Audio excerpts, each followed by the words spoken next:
So today's the big day, the day of the New Hampshire primary for both the Democratic and the Republican parties. Understand that most of this video is going to be about the Democratic side because it is expected to be a big day for Bernie Sanders, but I'm going to talk about the Republican side a little bit later on. Now, all signs point to this being a good day, and so I'm going to start off with the good news, the reasons to go into this day with some good feelings, assuming that you are a supporter of Bernie Sanders, of course. Hillary Clinton's supporters are probably not going to enjoy today quite as much, but I'm sure there will be primaries and caucuses coming up soon that will provide them with what they want. But that doesn't mean that I am 100% excited or thrilled for today, and I'll get into that as well. So first of all, what's the good news, or the reasons to believe that today is going to be a good day? Well, we had the Iowa caucus where Bernie Sanders, who was polling 3 to 5 points below Hillary Clinton, ended up losing by 0.2%. And I still believe, although I should probably stop talking about this, that the tricky-pizzicky move that the Clinton campaign used, whereby they used apps to help their precinct captains figure out when to throw their own supporters over to supporting Martin O'Malley to take delegates away from Bernie Sanders, probably was enough to flip the whole thing, considering that he got 0.6% of the vote, and 0.6 points, I should say, and Bernie Sanders had less than 1/3 of that between him and Hillary Clinton. But anyway, so we've got that. And so he did better than the polling, which is good. Maybe not as much better than the polling as I would have hoped, but he did outperform it. And with him polling in New Hampshire anywhere from 9 points to 16 points or so above Hillary Clinton in a number of polls released even yesterday, if he were to outperform the polls to the same extent, then we can expect a big night for Bernie Sanders. Certainly a double-digit win, perhaps as many as 20 points. Now, am I going to go out there and say that I predict that? Yes, I predict that he is going to win by 15 points. I think that that's in the mid-range of his lead in the polls, and I think he's going to outperform the polls to some extent, and I think that he has a bit of momentum coming out of Iowa. And so I would expect that he's going to have at least a 15-point win. I feel like that cannot be spun as anything other than a big night. They will attempt to. I think that they will fail. So that's good news. Now, other good news. There were two national polls that came out that showed that Bernie Sanders had cut Hillary Clinton's nationwide lead to about 2 or 4 points. Now, there was one other poll that said it was still at 18 points. And so we don't have enough information to now say for sure whether that lead is gone or if it still remains in a significant fashion. And unfortunately, while there was an Arkansas and a Michigan Democratic primary polls come out, implying that she still has large leads, we don't have anything for South Carolina and Nevada since the Iowa caucus and Bernie's rise to prominence since then. And so tonight is going to be important not just for the fact that Bernie Sanders is very likely to win, with Nate Silver giving him a 99% plus chance of winning, but that also it's a last chance to have some influence over South Carolina and Nevada. And Nevada being a caucus state, you would expect that that might advantage him in the way that Iowa did already. And so all of that is good news. That doesn't mean that I'm 100% excited. After all, he did lose Iowa. We expected him to lose Iowa. I predicted that he would lose Iowa, depending on which video of me you watch. But I still wanted him to win. And so it's not impossible that we could be disappointed tonight as we were disappointed then. And after all, the little bit of information we have about the primary and the caucus that come up right after this implies that she still did have a big lead as of weeks or a month ago. And so it's hard to really enjoy a big win tonight when we've known for months and months that he was likely to win, knowing that there could be defeat around the corner.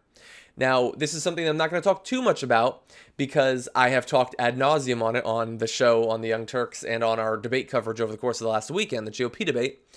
But I am growing increasingly frustrated with the tactics that the Clinton campaign are using. And not that it's making me less want to support Bernie Sanders. It's not, but it's depressing me about the entire cycle, about the Democratic side of it. And what I'm talking about when I talk about that is trying to make every part of this campaign about sexism. I mean, it's just ridiculous. If you like Hillary Clinton and you want to support Hillary Clinton, support Hillary Clinton. That is good. You have that right. But to continually be attacking people who don't and saying that they're in some way traitors to their gender or that they're just in it for men or any of this other BS and implying that that's all if you're a woman who supports Bernie Sanders. If you're a guy who supports Bernie Sanders, it's because you're a sexist. You just like him because he's a guy. Which, I mean, why didn't Martin O'Malley have more support then if it was just about guys beating out? He was the more electable one out of him and Bernie Sanders, right? And if the guys were just motivated to just destroy Hillary Clinton, then why aren't they going for Martin O'Malley? And why don't you care that women aren't supporting Carly Fiorina? I mean, the whole thing is just a infuriating mess. I understand that if you really have been thinking for the past few years that Hillary Clinton was going to have this thing, and then all of a sudden Bernie Sanders comes, you don't like that. And you certainly don't like it when not only that, but he's probably ideologically closer to you anyway. And there are certainly a lot of people who are high profile, vocal supporters of Hillary Clinton, who some part of them knows that that Wall Street stuff is kind of scary and her foreign policy is a little bit scary. And Bernie Sanders is more progressive. And these people are progressive, regardless of what else they might be and what else they might say. And so when you have that inside of you and you know that, man, if only he was a woman too, that's just got to eat away at you, and it causes you to say some things that honestly I don't want to see Democrats saying. And the fact that we already saw this back in 2008 when they tried to make supporting Obama be about sexism, and now it's Bernie Sanders. That's the solution to every problem. Maybe Hillary's got the same problems now as she had then. Maybe sexism isn't the solution to all of your problems. Everybody wants a cheat code, a way to pass by complicated thought and argumentation. And this seems like a good cheat code, but I don't think that it actually is. And so that is one of the things that is depressing me.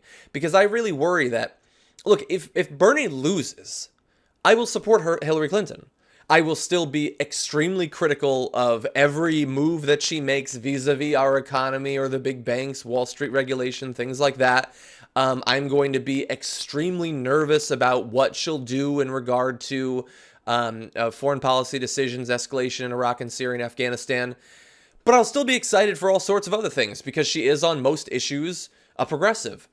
But I'm really worried that if Bernie Sanders wins, we're gonna have some sort of interior revolution inside of the Democratic Party where a bunch of people are gonna be so pissed off that Hillary didn't win, like in 2008, that they can't see that Bernie shares so much with them. And especially considering, like, you are 100% valid to say that regardless of votes or statements or anything like that, Hillary is more likely to prioritize, say, women's issues or reproductive rights because she's a woman. That is a perfectly valid hypothesis. It might even be true. But all of the actual evidence we have in terms of their ratings by Planned Parenthood, by narrow pro-choice, by different women's groups, all of that information is online, and Bernie Sanders gets 100% going back years and years with very few exceptions. And if it's about reproductive rights, he hasn't voted wrong. I haven't been able to find one vote that he has made in his very long time in Congress that would have gone against what Hillary Clinton would have done. And so the idea that if Hillary Clinton loses, then all of a sudden, oh my God, like pro-choice is just going to be gone across America, that's simply not the case. Now on the Republican side. So with the Republican, maybe I should make this a separate video. You know what, I'm going to do that. I think that makes a lot of sense in terms of this video's already been going on along, and I got sidetracked by that thing that's really bothering me because I'm reading a lot of editorials that are pissing me off. And like I said, it's something that's bothering me a lot. But we should take a second out to say he's almost certain to win. That is going to feel good. We were so excited when it looked like he might catch up in Iowa. Unfortunately, he didn't. This is going to be a win. We don't know what's going to happen in a week. We don't know what's going to happen in a month. But we know that tonight he's almost certainly going to win. And that is a good thing.